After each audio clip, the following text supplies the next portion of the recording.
Et bien voilà, c'est fait pour la première fois de son histoire. L'équipe de France des moins de 20, l'équipe de France masculine des moins de 20 de rugby A15 est championne du monde pour la première fois depuis qu'on a changé la formule.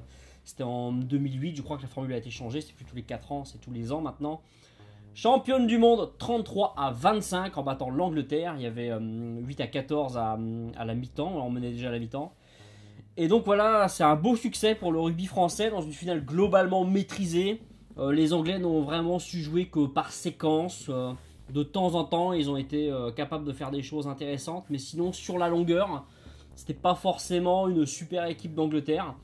Ils ont été plutôt bons. Ils ont marqué un essai dans les 10 dernières minutes qui a répondu, qui nous a sorti un petit peu de notre confort. Voilà, enfin bref. Ils ont marqué. Ils ont marqué l'essai, je ne sais même plus combien ils en ont marqué, tellement la fin a été intéressante, je trouve. Voilà, tellement intéressante, c'est un peu bizarre comme phrase. Mais voilà, ce 15 d'Angleterre, U20, a eu du répondant et ça a eu du relief à la victoire française, qui s'explique notamment par une discipline un peu supérieure, une réussite dans les tirs au but. Les Anglais ont commis trop de fautes qui étaient convertibles en pénalités. Des pénalités qui étaient tentables dans leur moitié de terrain, et donc forcément le succès français s'est largement nourri de cela. C'est voilà, c'est comme ça qu'on peut expliquer ce résultat, un bon résultat, vraiment vraiment très bien. Voilà, ce petit, chercher le nom, c'est le petit Carbonel, j'ai pas encore retenu tous les noms.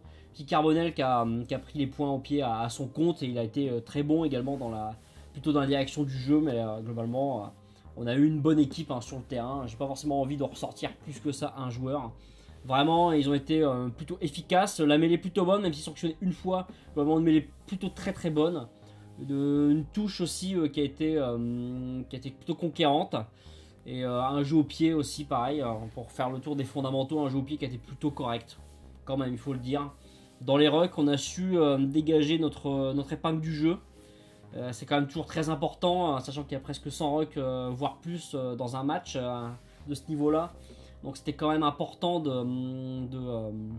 d'imprimer notre marque là-dessus. Il fallait quand même réussir à s'en tirer dans ce secteur. Et on a mieux fait que ça, on a quand même été plutôt bon.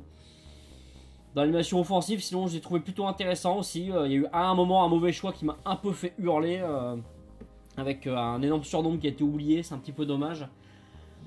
Mais finalement, le premier essai français vient après un temps fort dans les 22 anglais. Vraiment, après il y a un petit parachute croisé, mais on prend le large et les Anglais reviennent essaient toujours de rester à portée de fusil. Et finalement, il y a ce dernier essai français, ce deuxième essai français avec un jeu au pied. Et franchement, là c'était super, quoi. Là, ça c'était quand même bon, ça c'était quand même super bon. Et voilà, donc c'est une victoire importante et fondatrice quand même pour le rugby français. C'est la première fois que ça arrive. Première finale, première victoire dans les U20 masculins. Et c'est vraiment, vraiment important. On ne peut qu'espérer que ce sera suivi des faits. Voilà. Moi je me projette souvent assez vite, les matchs, je reste pas forcément dessus. On a quand même des joueurs français qui sont très bons. On espère les voir jouer, les voir éclore à encore plus haut niveau.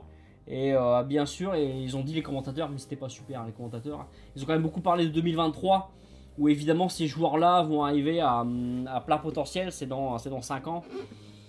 Donc ouais, 4-5 ans, ouais, dans 5 ans. Donc c'est vraiment sur ces joueurs-là, ce seront sûrement, normalement et probablement, les forces sur lesquelles le 15 de France s'appuiera, et le rugby français en général s'appuiera pour bâtir pour l'avenir. Donc c'est ce qu'on espère, voilà, que ces joueurs ne seront pas pollués par des conneries dans leurs clubs respectifs. Bref.